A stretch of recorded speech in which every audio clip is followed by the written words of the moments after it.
Praise the Lord. सबको जैमसी की हम खुदा का धन्यवाद करते हैं कि उन्होंने हमें अपनी हजूरी में बैठने का मौका दिया और उसके हम पवित्र वचन को आज शेयर कर रहे हैं। प्रभु के पवित्र कलाम में से हम आज कुछ सीखने जा रहे हैं जो हम सब के लिए आत्मिक उन्नति का कारण ठहरे।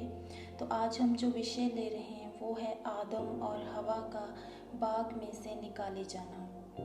ये विषय शुरू करने से पहले हम परमेश्वर के आगे अपने सिरों को झुका के अपनी आंखों को बंद करके प्रार्थना करते हैं।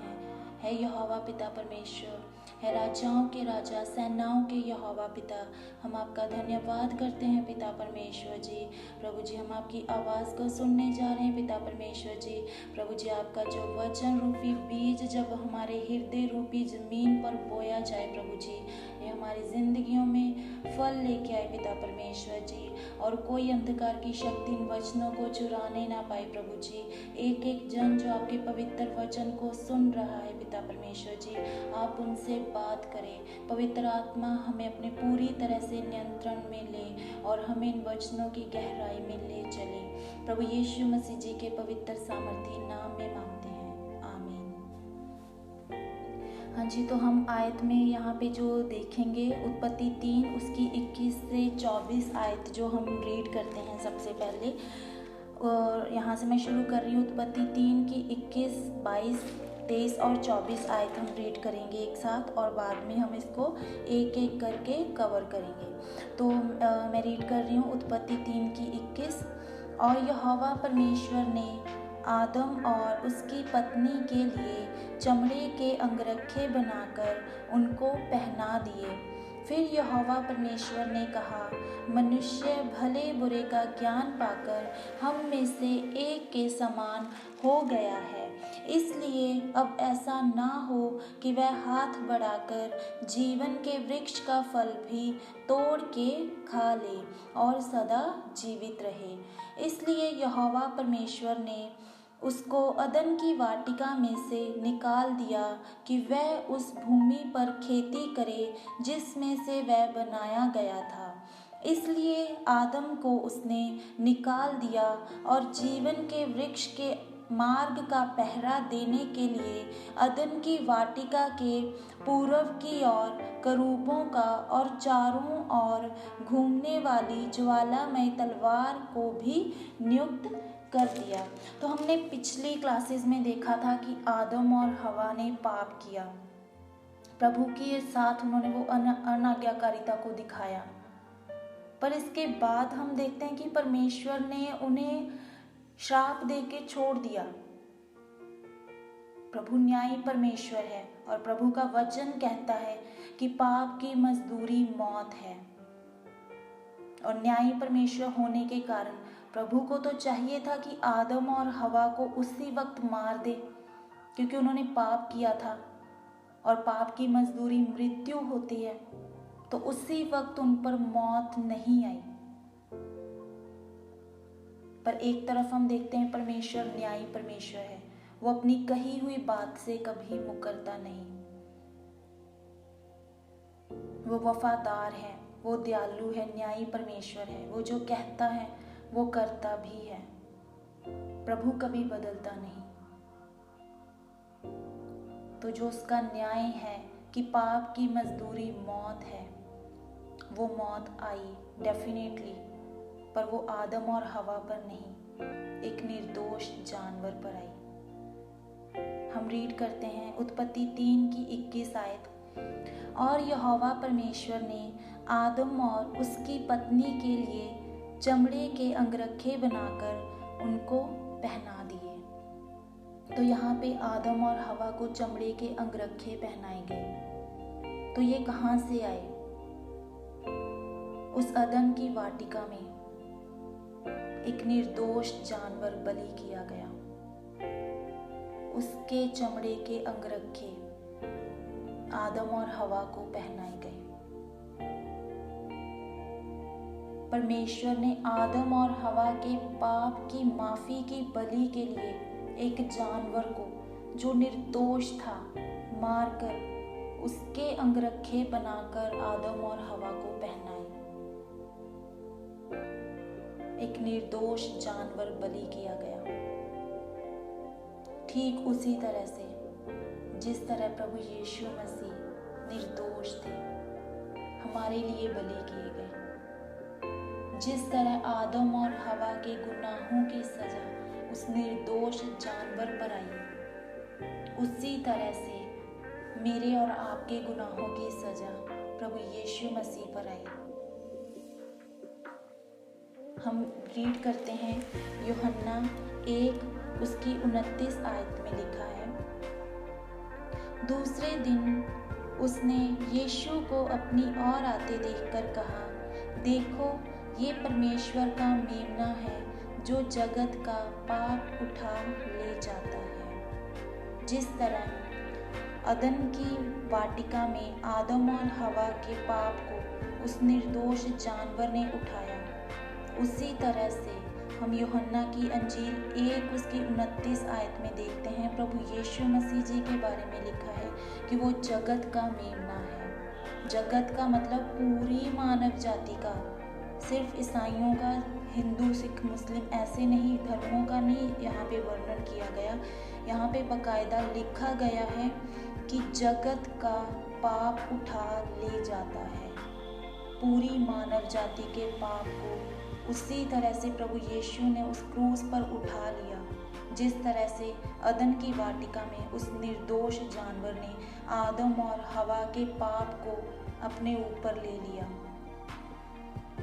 प्रभु यीशु मसीह को इसीलिए जगत का मेमना कहा गया, क्योंकि हम देखते हैं पुराने नियम में बलियां की जाती थी, पाप बलि, होम बलि, मेल बलि, ये सारी बलियों के बारे में जब हम पढ़ते हैं, आज भी वो चीज़ें चल रही हैं। लोग देखते हैं कि बलि करते हैं, किसी भी कई और धर्म के भी वो चीज़ फॉलो कर रहे हैं, बलियां की जाती हैं।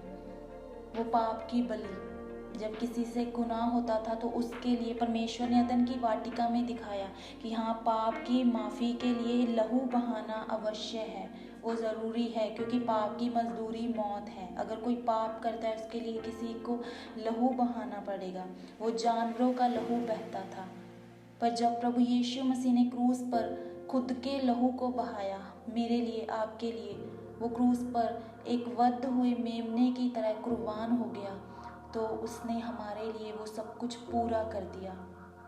अब हमें बलियां चढ़ाने की ज़रूरत नहीं, क्योंकि प्रभु यीशु मसीह ने खुद वो एक बलि की तरह उस क्रूस पर लटकाया गया, हमारे पापों के लिए वो मारा गया, वो गाड़ा गया, हमारे लिए ही उस पर सारी ताड़ना हुई। वो खुद निर्दोष था, ठीक उस जानवर की तरह जिसके अंगरखे आदम और हवा को पहनाए गए थे।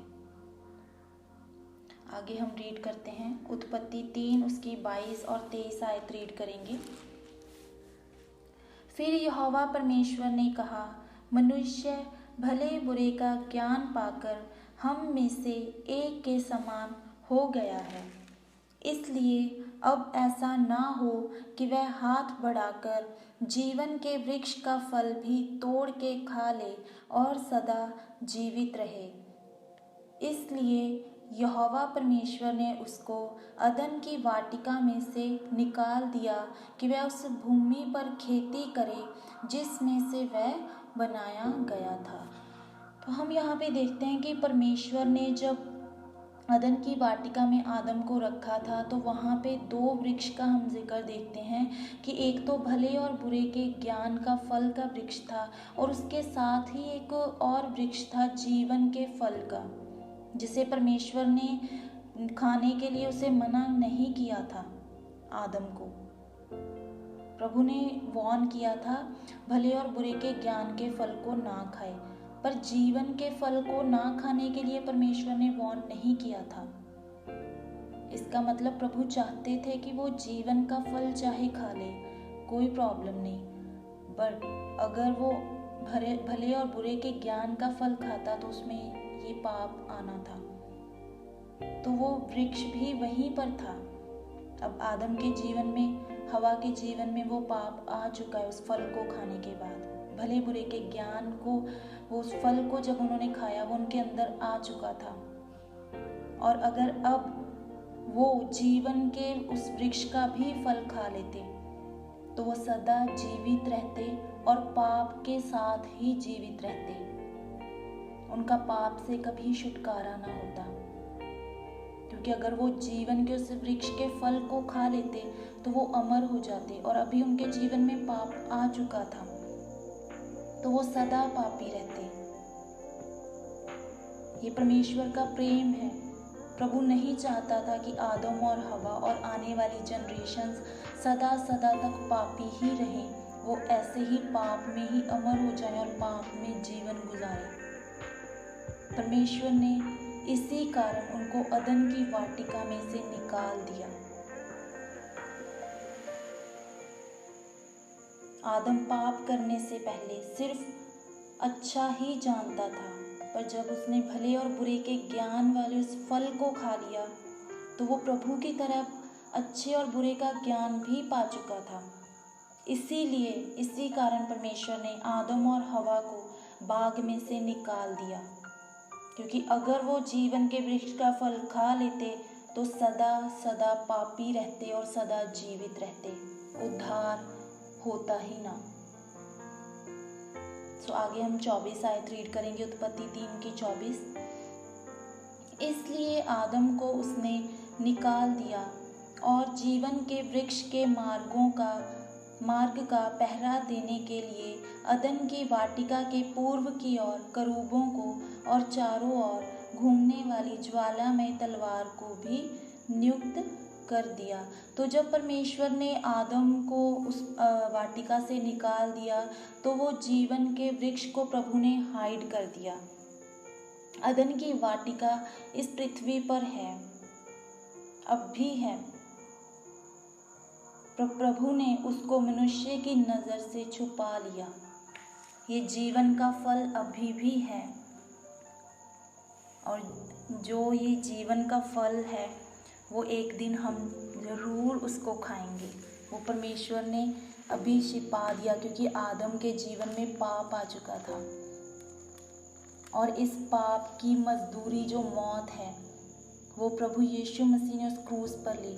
जब हम प्रभु यीशु मसीह को अपना उद्धारकर्ता ग्रहण करते हैं, पिता पुत्र और पवित्र आत्मा के नाम पर बपतिस्मा लेते हैं, तो हमारे पाप माफ़ हो जाते हैं। पर पाप माफ़ होने के बाद भी पाप का स्वभाव इंसान में रहता है। उसी पाप के स्वभाव को निकालने के लिए ये बाइबल हमें शिक्षा देती है कि किस तरह आपने अपने उस स्वभाव से जीतना है और परमेश्वर के स्वरूप समानता में दोबारा से बनना है। और जब हम उस जंग, जो हमारी आत्मिक युद्ध है, उस जंग में जब हम जीत जाएंगे तो हमें वो फल मिलेगा। हम रीड करते हैं प्रकाशित वाक्य 2 उसकी 7 आयत रीड करेंगे। जिसके कान हो वह सुन ले कि आत्मा कलीसियाओं से क्या कहता है। जो जय पाए मैं उसे उस जीवन के पेड़ में से जो परमेश्वर के स्वर्गलोक में है फल खाने को दूंगा। तो ये वही जीवन का पेड़ है, जीवन के फल वाला पेड़ जो अदन की वाटिका में था। वो छुपा लिया गया था, पूरी मानव जाति से उसको हाइड कर दिया गया था। पर अब जब हम परमेश्वर की उस क्रूस की मृत्यु पर यकीन करते हैं कि वो हमारे लिए मारा गया, उसके नाम में ही हमें उद्धार मिलेगा, तो हमारे पाप क्षमा हो जाते हैं। और उसके बाद जब हम जय पा लेते हैं अपने पाप के स्वभाव पर, तो हम स्वर्ग लोक में देखा, यहाँ पे लिखा है कि वो परमेश्वर कहते हैं कि मैं तुझे उस फल को खाने को दूंगा। धर्मी लोग उसका स्वाद चखेंगे, जो प्रभु यीशु मसीह के द्वारा धर्मी बनाए गए, उसके लहू के द्वारा मूल्य खरीदे गए हैं। सो इस तरह परमेश्वर ने पाप और मृत्यु के लिए एक समाधान किया। वो है प्रभु यीशु मसीह, जो जगत के पाप उठा ले चला। वो जगत का मेमना जिसने हमारे गुनाहों को अपने ऊपर ले लिया और उस क्रूस पर कुर्बान हुआ। परमेश्वर के उस गहरे प्रेम के लिए हम पिता का धन्यवाद करते हैं इन वचनों के लिए जो प्रभु ने हमें इस भेद को जाहिर किया कि हम उसकी आवाज़ को सुन सकें, उसके स्वभाव को करीबी से देख सकें। परमेश्वर हम सबसे बहुत प्रेम करते हैं और वो चाहते हैं कि हम सब उस पाप के स्वभाव पर जय पाकर उस जीवन के फल को खा लें और उस अनंत जीवन में प्रवेश कर पाएं। परमेश्वर का धन्यवाद करते हैं। ये वचन हमारे लिए आशीष का कारण ठहरे। प्रभु यीशु मसीह जी के पवित्र नाम में मांगते हैं, आमीन।